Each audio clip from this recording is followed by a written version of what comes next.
Have you been inspired by what you've heard on The Naked Doctor Show? Would you like to help others transform their lives as well as yours? You may qualify to join the most exciting and lucrative health and wellness movement on the planet. The Naked Doctor Show is sponsored by Better Living RX, helping men and women live better longer by providing total bio-optimization. We've smashed wellness. Bio-optimization is the new revolution in health and wellness. Our coaches transform lives. If you are ready to transform lives and earn a great living, this is the opportunity for you. Learn more at betterlivingrx.com.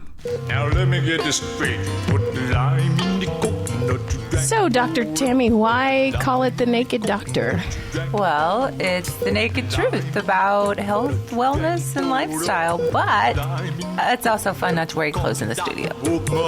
Welcome this week to The Naked Doctor. I'm Dr. Tammy. And this is Kristi. And we have a wonderful guest this week. I'm so excited to have her on. It's Kristi Saul, and she's the founder and leader of the Adoption Parenting Inner Circle. It's the first online educational support for adoptive and foster parents and professionals. Wonderful stuff. So she's a smarty pants. She's got lots of education, lots of experience. She has her own children and her own story of adoption and foster care. It always means more when it comes from someone who's experienced it directly in their lives. Yeah, you can't just be an academic and expect to have this life experience. So we have her on. Hello, Kristi. Thank you for being here with us today. Thank you, Dr. Tammy. Thank you, Chrissy. It's great to be here. What a lovely Saturday. Yes. Can't wait to chat it out. Yeah. We got, I think I saw up to 67 on my... Yeah, it's crazy. On my temperature thing. I bring a jacket today. I thought, it's January. I'm not wearing a jacket. It's great. I didn't realize that. Yeah, it's beautiful. Good day. So what you been up to this morning? Well, you really want to know? Yeah, absolutely. Well, I'm going to tell you what I've been up to this morning. I went to visit my adopted son who's in jail. Oh, my goodness. That's a I challenge. know. Oh, my goodness is right. Wow. And, Okay, how do you work through something like that? Start. Well, I thankfully have a friend of mine who doesn't talk a lot that I can just text randomly, and so I did that. Someone that you can trust, yes. Right. Who exactly. understands. Sometimes you just got to vent. Without judgment. Yep, absolutely. Because I, as a parent and a professional in this field of helping families, I felt really responsible and guilty and kind of ashamed because I thought I could keep that from happening. But the reality is that he came into my life when he was 15, and he had already had such significant pre-birth and early life experiences that honestly I feel in my heart if I can keep him feeling that he's loved on any level, then we've done it. Right. And I want to, first of all, I want to commend you for bringing up this subject and sharing something this personal. That's phenomenal. Yeah. And secondly, this is a common thing. This is something that parents have to deal with often, but nobody likes to talk about. I mean, they'll talk about, I've got him in soccer and I've got him in piano. But once you see someone struggling with an issue like this, everyone tends to kind of back away. Suddenly you've got this circle around you like, where did everybody go? I'm just going to put it out there on the table because really that's kind of what the inner circle that's part of we do. I mean, we get so kind of allergic to talking about real life and real things and real feelings and real struggles. And, I guess, there's kind of this idea of trying to paint this picture like everything's just fine. Yeah. And that just makes it more complicated, really. Well, and that's where we have to numb. Then we have to numb ourselves out with drugs and alcohol and medication. And that's the cycle that we're trying to stop. So and exactly. One of the things that I see with your son is that where would he be if you hadn't been in his life? Right. This might be just a really mild step in. He might even be dead. He might have been running in circles that would have been really dangerous for him, and maybe this is just a time for him to slow down and reflect and realize how much he's loved. Well, you know what he said to me, Tammy, while I was looking, I walked in, I haven't seen him in so long, and I walked in, and there's the plexiglass, Yeah. It's very real at that this moment. Is real, Yes. I'm telling you this real story that happened this morning. Wow. I walk in and I put my arms up on this glass like I'm hugging him the best I can. Yeah, yes. And he just reaches out and, and we talked. They only give you 15, 30 minutes. But he said, Mom, I've prayed for so long, and he said, I have wanted to get my GED for so long, Mom, and I've prayed and prayed about it, and maybe this is God's way of making that happen. Because he might not have slowed down otherwise to do it, to be I that don't know, focused. Yeah, because he gets into relationships, and because of his early life and pre-birth trauma and his rejection issues that are so deep, that when he does get in relationship with people, it freaks him out. He wants the relationship so bad that he's so terrified that he's going to lose the relationship that it's just complete chaos for him. It just creates so much uncertainty and chaos. When you don't really know, when there's something that you want, I was thinking about this the other day, when there's something that you want or a state that you would love for your life to be in, stability or, just knowing what's going to happen tomorrow, even when that begins to happen, if you don't know, if you've never had an example of how to live that way, you are in this constant expectation of everything's going to fall apart any minute. Mm-hmm. And how do you teach someone how to be content and normal, and this is how things are going to be, and it can be an even road for you. It doesn't have to be these severe ups and downs. That's a real challenge for kids that have never seen that. Right. And setting that trauma stage, you and I talked, I'm sorry, I interrupted. You and I talked a little yesterday, Kristi, about those early life years and how the stage is set. And so your son's stage was set for 15 years, basically. It was really solidified and without good, loving role models. And Right.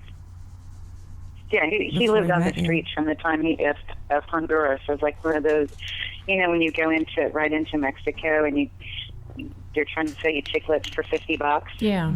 Poverty. Well, not really. We'll take a dime, but and I'm not trying to be. No, but it's incredible poverty. Yeah, if you've never experienced that, it's incredible poverty. Yes, and that's how he lived, and that's how he took care of himself. Literally, he was a child who danced on the tourist. He called it a tourist bus, and I'm betting it looked like a school bus because it's like the forest in Honduras where he lived. He didn't live in a metropolitan of any sort. Like, we're talking like plywood shacks with dirt floors kind of village. Wow, we can't even relate it's hard to even relate to that. Mm-hmm. And the greatest thing about that, yes, he broke the law. Yes, he's in jail. Yeah, it's very unsettling. He feels safe. He feels safe there. He feels like he's going to accomplish something he's wanted to accomplish for a really long time. Mm-hmm. So, you just kind of have to let it go and see what that process is going to be like. Have a little faith. Yeah, welcome to real life parenting. Now, is this something that you help other parents with as well in your organization? Yes. And what I've come to learn is the importance, especially, the understanding the importance of, when I say pre-birth, the science is just now being able to validate that the chemicals that we experience as moms, like our stress hormones, they flow to the baby, just like food, nutrients. We've known about fetal alcohol syndrome and drugs and things like that. But at the same time, if you're extremely stressed out and overwhelmed, those stress chemicals flow straight to the baby. And that affects how the brain develops. It actually makes a part of the brain more sensitive to stress. So being in a volatile environment, even in the womb, is going to set them up. Yeah, well said. Beautifully said. Yeah. Exactly. Wow. Exactly. And then, from 0 to 7, while your brain is, that's when the brain is so, that's the sponges, they're little sponges, and they repeat everything, and everything they see, and it's all about these subconscious files getting created so that you can survive. And I think that's an important message for parents who are thinking about having children or who are currently pregnant is, when you've got a 7 or 8 year old, you try to hide your fights behind closed doors because you think, I don't want to stress my kid out. But when you're pregnant and you're having those fights, you're directly exposing them to the sights and the sounds and the stress chemicals. And plus, even when you quote unquote hide it from your kids, they feel the energetic environment. They know when things aren't right, more so than we are adults. So we're used to putting the face on and pretending. And kids, they know when you're not being honest with them about how you feel. And it's so unhelpful because we're not giving them the tools to in a healthy way, deal with the challenges that life hands us, to deal with conflict. And, conflict is going to happen.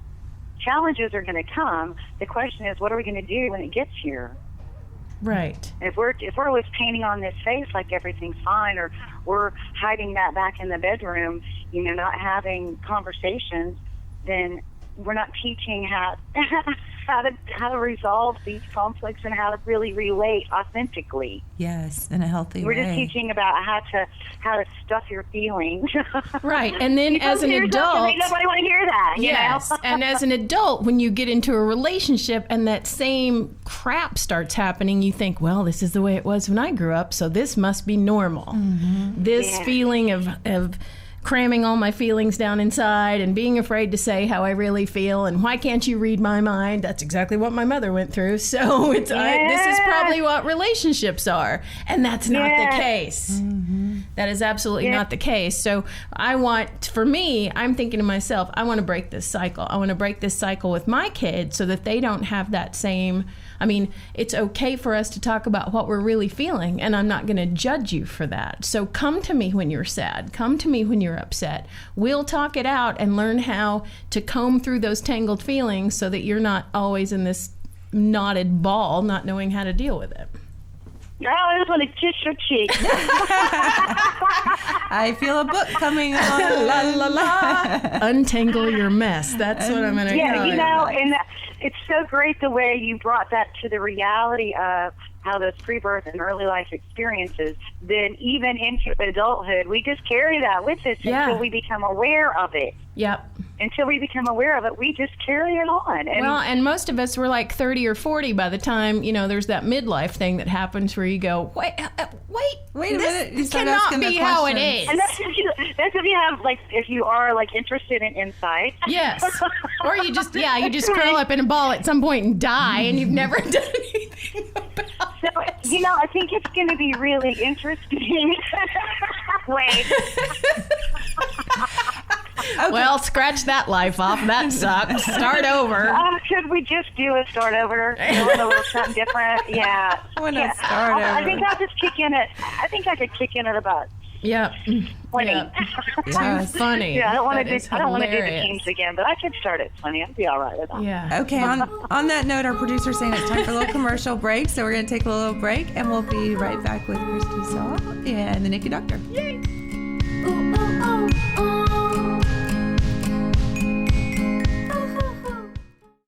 Have you been inspired by what you've heard on the Naked Doctor Show? Would you like to help others transform their lives as well as yours? You may qualify to join the most exciting and lucrative health and wellness movement on the planet. The Naked Doctor Show is sponsored by Better Living RX, helping men and women live better longer by providing total bio-optimization. We've smashed wellness. Bio-optimization is the new revolution in health and wellness. Our coaches transform lives.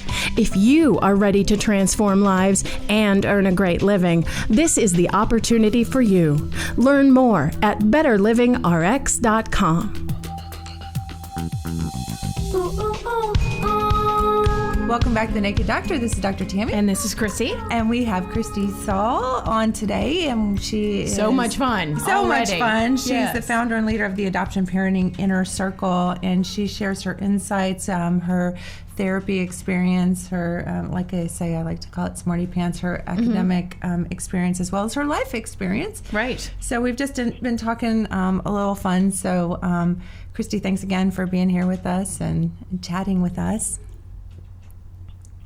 Good to be here. Yeah. So it's kind of fun. I feel like I would be a little bit off in not sharing our history, Kristi, that we kind of share the same family. And you were talking about Kevin, which I really haven't had much exposure to Kevin, but Kristi and I are, what would you call us? We are...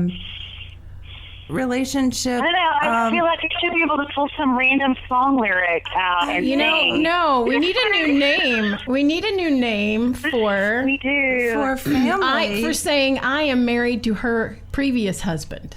Yeah. Is that how you say that? Yeah. So it's not like a wife-in-law. I don't even know. You're my wife-in-law. You're my ex-wife-in-law. Ex-wife-in-law. I have no idea what to call that. But now that there's so many new gender descriptions, we should have extended family relationship terms for that kind of thing.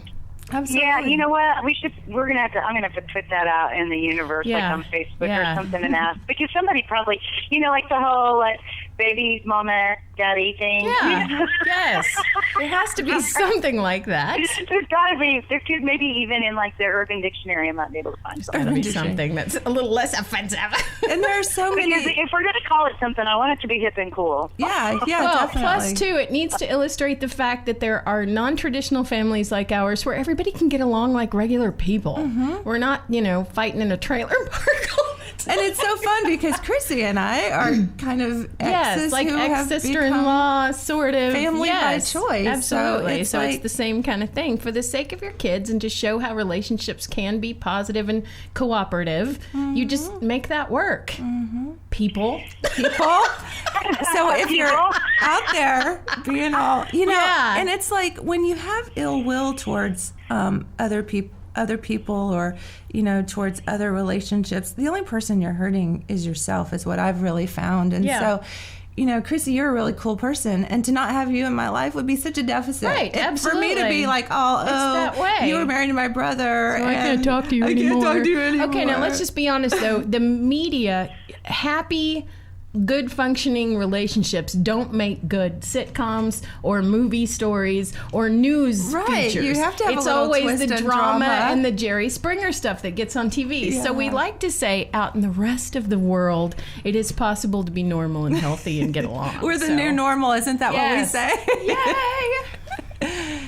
So kind of what I think about all of that in general is like, if you were married to somebody and at some point you really did love them, I mean, I'm sure we're assuming that. I'm hoping. Yeah. I'm kind of hoping that's the case, right? So at some point in life you really loved them, and maybe that all fell apart. But if we can, once we're not in survival mode and hanging all of our security on somebody else, and then we can kind of get a little centered. One, that just helps things get a lot easier. Yeah. And then once we quit, being terrified, and then you kind of realize, well, okay, if I loved this person at one point, but now they're involved with this person, I'm thinking there's probably a strong likelihood that there's something that I'm going to have in common with this other person, with this, with the new wife. If I can just relax enough to see. And it might take a little time, but, And intention has a lot to do with that, and it means intention in all parties. And by no means am I saying to stay in a place where you're uncomfortable or there's an abusive relationship or anything like that. Yeah. But all things being equal, it's best for us to clear up these things. Not a crackhead. Yes.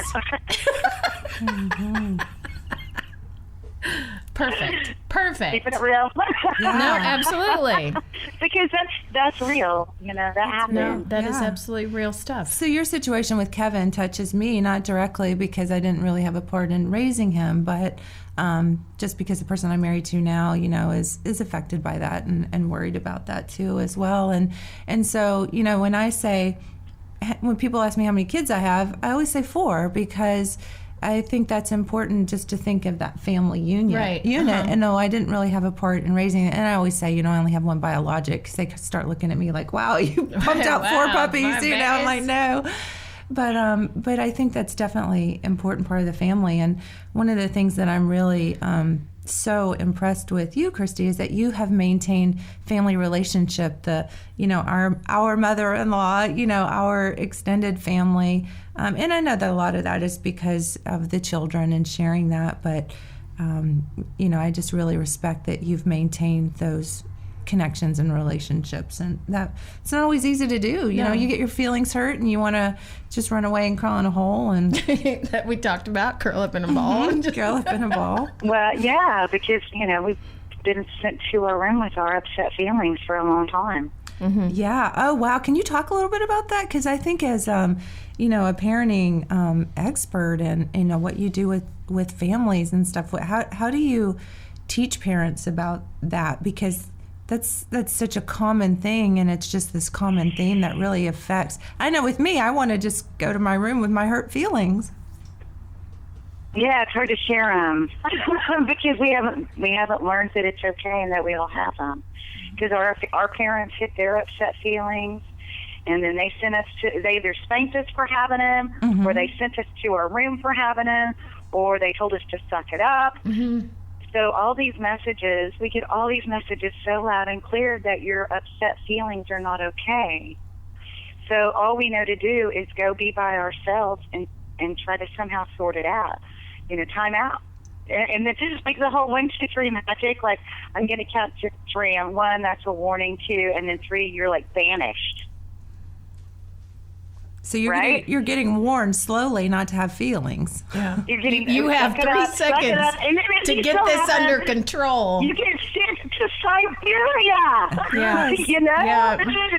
Or worse yet, shamed. I remember just being so little and like getting sent to the corner, putting my nose in a circle or something like that because I had bucked up against the teacher or something, and it's just, I think the shame is almost worse than the banishment. I don't know. I guess they're probably about the same. Shame and rejection. Shame and rejection. Mm-hmm. And shame can fester. Shame festers in you over time and just eats a hole. It's honestly one of those things that for myself, was difficult to work through, even though when I realized the shame that I was feeling was the result of just everything playing like a little tape recorder over and over in my head when I did have feelings that I wasn't comfortable with. This is all your fault. If you could just learn how to get your feelings under control, this wouldn't be a problem. What's everybody else going to think about you feeling this way? And there's so much finally coming out now about how it's okay and you can work through shame and it doesn't have to eat a hole in you like that. Right.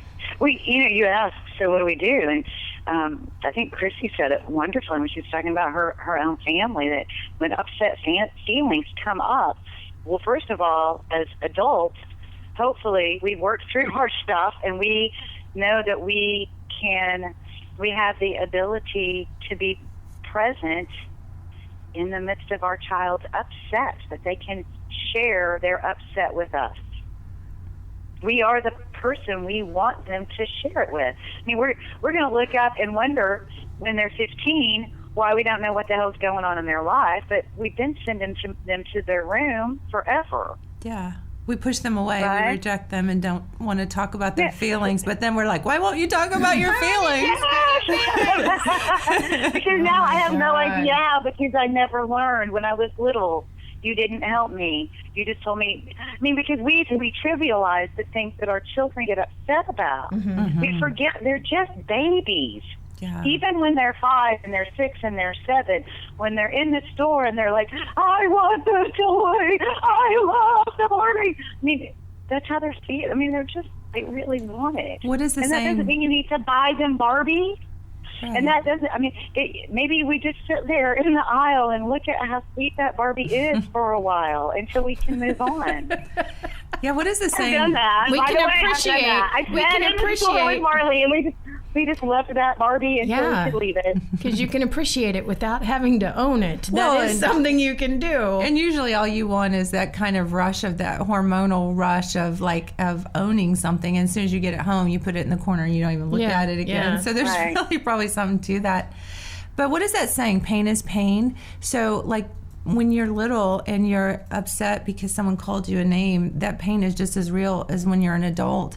And you have significant loss of relationship, or in a death or something happen. I mean, pain is pain. It's your rock bottom is your rock bottom, regardless of whether somebody else would define it. Well, that's not that bad, but to you, if that's the worst you've ever felt, that's the worst you've ever felt. Yeah. Whether you're 7 or 27. Yeah, it's your experience. Mm-hmm. And children's brains are so emotional. They haven't developed to the point of really being able to use logic and reasoning. They're already highly emotional.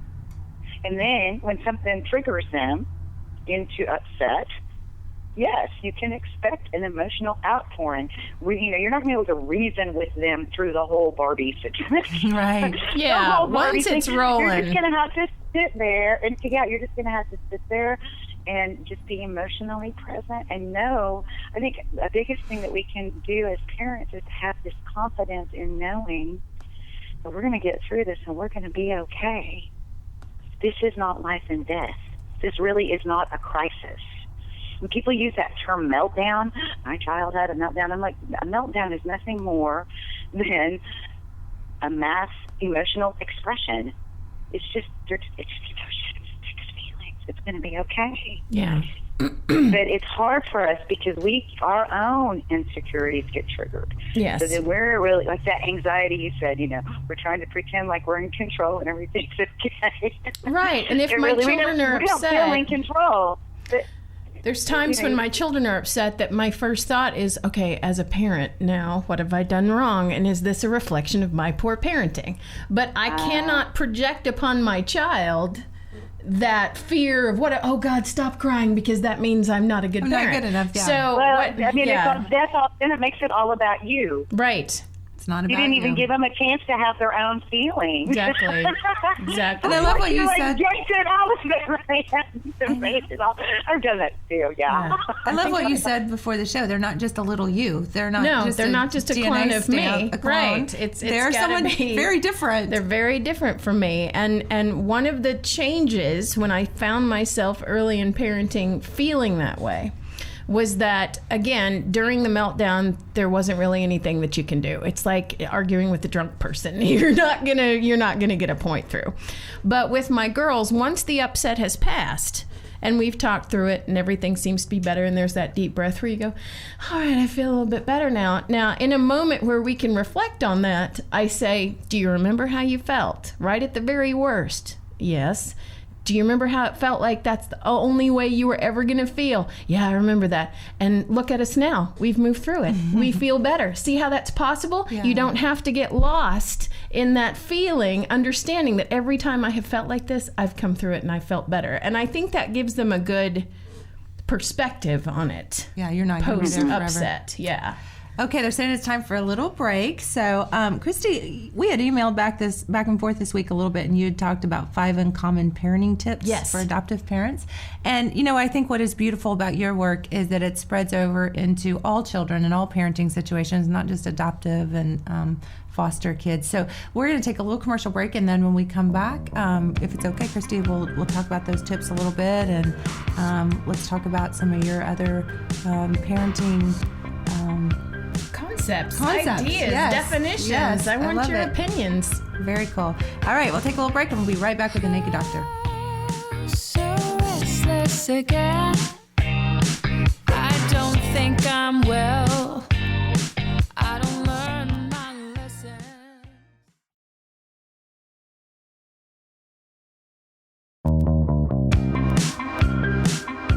Welcome back to The Naked Doctor. I'm Dr. Tammy. And this is Chrissy. And we have Kristi Saul on the phone today, parenting expert. And she has adoptive inner circle. She works with parents all over the world, I'm assuming, on these complicated things. And I know that that's kind of your niche, but I think that so much of what you say applies to any parent anywhere. It's not just the more complicated situations. Right. So we kind of had the little teaser before break about the uncommon parenting tips for adoptive parents. And I love these, Kristi. I mean, the first one is keep it simple. And, I think that sometimes we just forget that. So can you speak a little bit to that? Absolutely. I have made this error in some of the most amazing and unique ways. Trial by error, or living by trial by error. Yeah. Yeah, but it's baptism by fire. Yes. Yeah. There we go. I'm going to tell a really quick story. I'll try to make it quick. So Marley is about 2, maybe getting close to 3, and Michaela, that would have made her like 11. And I decided we were going to go to the circus. And this was going to be great fun. Mm-hmm. So we went to the you, circus. I've got little Marley in my arms. Like a we're good going to idea. go to the circus. And she immediately, gets, my little one gets stressed out and starts crying. We're sitting in the circus. It hasn't even gotten dark yet. She's crying. So I take her out and soothe her. And then I take her back in, only this time when she cries, she pissed. Because this is so terrible to feel up, but I'm laughing at my own ignorance. But at that point, she's like thinking I kind of tricked her. Oh. Yeah. Right? Like you were going to leave. I got her calm, and then I took her right back into the place that had her so stressed out. How dare you? Yeah. How dare me? Yes. Right. And so we ended up getting a little popcorn, and I kind of tried to push the issue just a little bit more because I am hard-headed. Because I bought these circus tickets. Yeah. I didn't want to have to not pay for the dang circus. When it quits, my dad used to do that all the time. Like the vacation movie. We're gonna have fun for the whole day because we spent $20 to get in. Yes, exactly. You could be throwing up. And I've been so guilty too. I remember taking Donnie to Disney World when he was little, and planning the whole thing out, thinking like this kind of illusionary. Yeah, we're gonna have this Disney World vacation. It's gonna be wonderful. And then he's on the autistic spectrum, so sensory, very overwhelmed, very stressed out. Just the whole thing was horrible. The only time he was happy was when he was in the hotel pool. And I'm like, we could have gone to a hotel pool and spent $80, And so I'm like, we are going to go to that park and sweat our butts off and, be miserable. And so yeah, I think that's so poignant. And every one of us has that story, don't we? Yeah. So we can learn from it. Keep it, remember just to keep it simple. Remember that we tried it. It didn't work. So don't keep doing let's just go book a hotel in Tulsa and have a great weekend. And just keep it really, they love simple time. They just want your attention. They just want to hang out with you. Yeah. And kids with sensory issues, I'm sure you've dealt with a lot of families that have kids on the autistic spectrum and ADHD and things like that. They're just not going to respond the same way. So don't you think you have to be really, I know with my son, I have to be really sensitive to his sensory issues and not push it and just back off. It's not about me. Yeah. I kind of come back to that again. Yeah. It's not about me. I think sometimes we have to remember that there are so many different ways to live life. As parents, sometimes it's like we have these ideas that we're going to be soccer parent, my kid's going to do this, and we have these pictures in our head about what it's going to be like when we're a family and we have our children. But then our children bring in their uniqueness. Yeah. And so we have to adjust. My son's a computer nerd. He's never going to go out and play soccer. And, I'm never going to be the soccer mom and the, tossing the football. But that was the image I had in my mind as soon as I saw a boy on the ultrasound. I'm like, oh, well, this is the way this is going to go. Preconceived notion. That's exactly right. And if anything of what I think this era is teaching us is that nothing is really black and white. Everything is in a spectrum. And we just have to understand that it's not always going to be the way that we envisioned it, and it's not going to be the way it is on TV. And we just have to adjust to that. Because if you've got a toolbox to build this, you've got a toolbox to build a shed. However, what you're actually going to get is a pool. It's like none of these tools work when I'm trying to. Yeah, you understand what I'm saying. You just got to. You got to readjust. You got to quit trying to do all that with. Yeah, we have to be really flexible, and we have to be consistent in our emotional presence. But then we have to be flexible in so many other ways. Yes. Yeah. So let's do tip 2. You have choose soothing first. Because when our kids are stressed out and upset, it's just because their brains are overwhelmed with stress. They're not trying to be bad, and they're not trying to manipulate us. They're just stressed out and overwhelmed. And the first thing that we do is soothe. Choose soothing first. So what do you think we want to do? Because I know in my own brain, the first thing I want to do is I just want the behavior to go away. And I'm willing to yell and scream and get nasty I think that's kind of the reflex that I've learned. So choose soothing first might mean choose soothing ourselves first. Yeah. That's not always easy to do either, because if you're hungry or you're stressed, and get our own selves calm and regulated and emotionally present, so then we can deal with our child.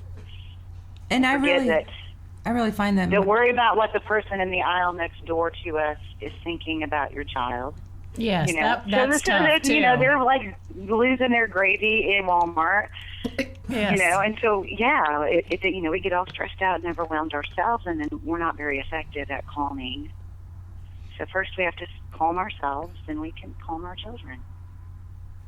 Yeah, that's so hard to do sometimes. Like the same thing that you were talking about, the little process that you go through with your daughter, reminding, remember last time you felt like this. Last time you go like this? Yes, because sometimes, yes, especially when they're I picture their little brains as just like somebody threw a match into the fireworks stand. Like one thing sets off so much stuff because they're new and all those circuits are being wired. So, and then I have to go, whoa, we got to wait for that fire to calm down for a few minutes before we start addressing it. So it's that soothing moment that's so important.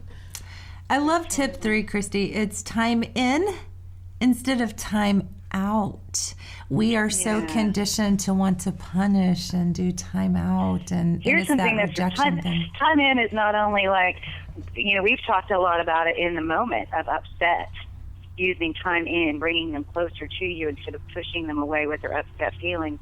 But here's another little thing that's amazing, is that time in, meaning when you are focused on your kid.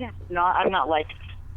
But you're just like, you're not looking at your phone and the TV's not on if you can do it without TV, but you're just attentive and emotionally present and connected with your child. The more physical connection, the better. And I say that because not all kids can handle a lot of physical touch. So you have to be really appreciative and sensitive about their needs, right? Yeah, if they still want to get on your lap, great.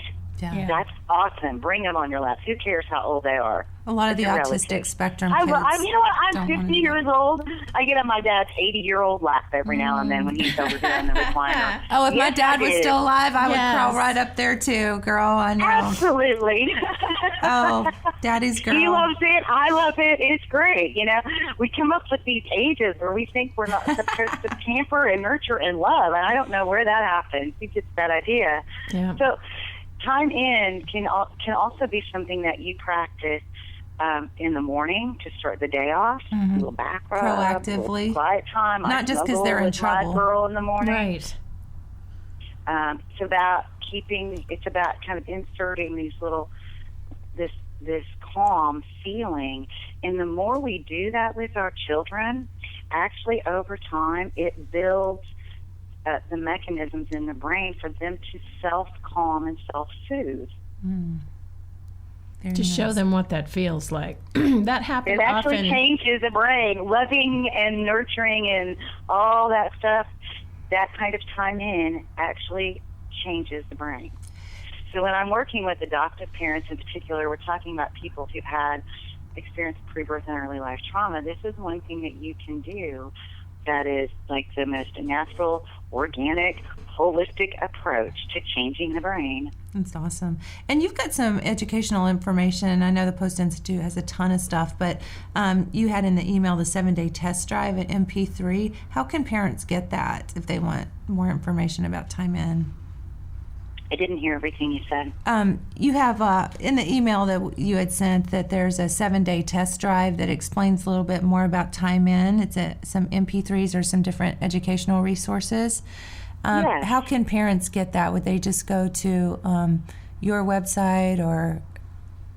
Yes, they can go to www.adoptionparentinginnercircle.com. Okay, good. And there's a little place where they can Parenting. enter their name and email address. They can get these tips, plus with each tip, like you get all the tips all at once so you don't have to wait for all these emails to come, because I'm a cut to the chase kind of gal.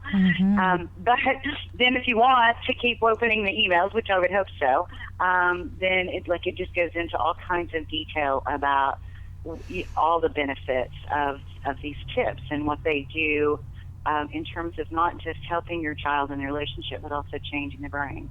Awesome. Okay, they're saying it's time for a little break here, so I'm going to make sure I have that contact information on my social media stuff and Yes. on the website and everything. But we're going to come back talking with Kristi Saul, and we're going to wrap up our last 2 tips. Wonderful conversation. And our wonderful conversation. Yes. We'll be right back with the Naked Doctor. Doctor, my eyes have seen the years and the slow parade of fears without crying. Now I want to...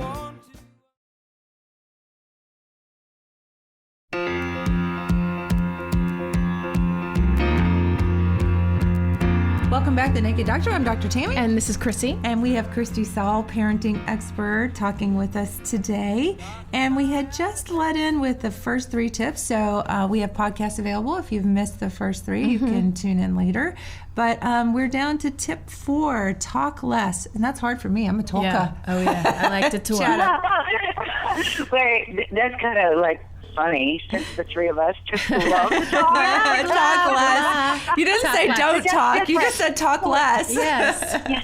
So, well, we're talking about our kids. You know, we grown-ups, we love to talk. Talk, and our kids like to talk too, so we have to listen to them. They just talk about the funniest little things if we just sit there and listen. But, You have to slow down for sure to make that happen. yeah. Yeah. And, That's hard. You know, the other piece of this tip is to listen to behavior. That if we're attending to what's going on and we start noticing that our child is having some challenging behaviors, just listen to what the behavior is communicating. Think of it as listening. Thinking about, like, you know, Caesar and the dog whisperer, right? If our kids couldn't talk and we just watched their behavior, we wouldn't punish them so much. We would just bring them in and nurture them when we saw them being upset. There's an energy to their shift when they start to change into behaviors that are maybe unwanted. Kind of like we were talking on break, Kristi, you were talking about your, Yes, youngest. my youngest, when she was a toddler, I could see the little volcano. She was very laid back, but once in a while, if she got pushed a little too far, boy, the fits would start flying. And I got to where, just by spending time with her and watching her and play with her cousins, when that was about to happen, and I would, not in a disciplinary way, but I would just scoop her up and we'd go off in the other room for a few minutes and I'd give her some eye contact and one-on-one attention, and then she'd simmer down and everything would be okay by the time we got back in the room. But again, and realizing after talking to you, that's what that was. That's what time in was, and it just happened to work Yeah, for very me, so I intuitive. kept doing it. Well, it's very intuitive, and I think that it is about what works. Yeah. I find all of that to work so consistently. It's so consistent. It's so consistently effective when we are able to, keep it simple, when it quits being fun, quit. Right. Don't try to shove a square peg in a round time hole. in, soothing, time in, and talking less. You know, instead of yammering at our kids, you need to be a nag. So, and when Kristi, we go ahead. We've always said, you know, do as I say, not as I do, and we always know that doesn't work. Yeah. And the thing is that kids, they're seeing. That's how our brain works first. They're learning. You know, first we smell, but then, you know, the next in line of order is vision. Mm-hmm. So they're watching And everything then that we're hearing. doing. Yeah. They are. They are doing They're what watching we everything. do and not what we say. So we have to be an example. Yeah. And then exactly. tip 5. Oh my gosh, just knowing you, Kristi, this is like, for you to be able to talk about this, I think it's kind of like, if this woman can do this, anybody can do it. You know, tip 5 is take time for yourself. And you have a disabled daughter and who you homeschool and consumes almost every single waking hour of your day. How do you take time for yourself? So yeah, that's the last, the bonus tip. The absolute. Here's the key. Here's the magic. Tip 5. Take time for yourself. Yeah. Because you can't do, as a parent, we cannot do any of these things if we are not doing them for ourselves and taking care of ourselves. And that's hard for caregivers, especially because we get used to that sacrifice as being, I don't know, I saw my mother do it. I saw her work herself into the ground. I saw her, you know, care for us above, absolutely, into a heart attack. And so that was the example to me of what being a parent was. And there was some guilt when I first started thinking, you know, I need to take time for myself. I need to do some things for myself once in a while. And that's a hard one for a lot of women.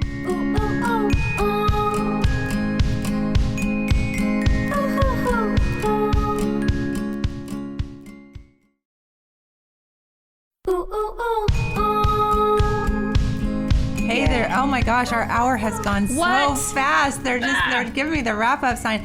Kristi, we have so much more to talk about, and Marley having spina bifida and the methylfolate issues. Will you please come back and let us do another show and talk more extensively about some of those? I'd love to. So whatever y'all want to talk about. Wonderful. Okay, great. One more time, your website where people can get more information, Kristi.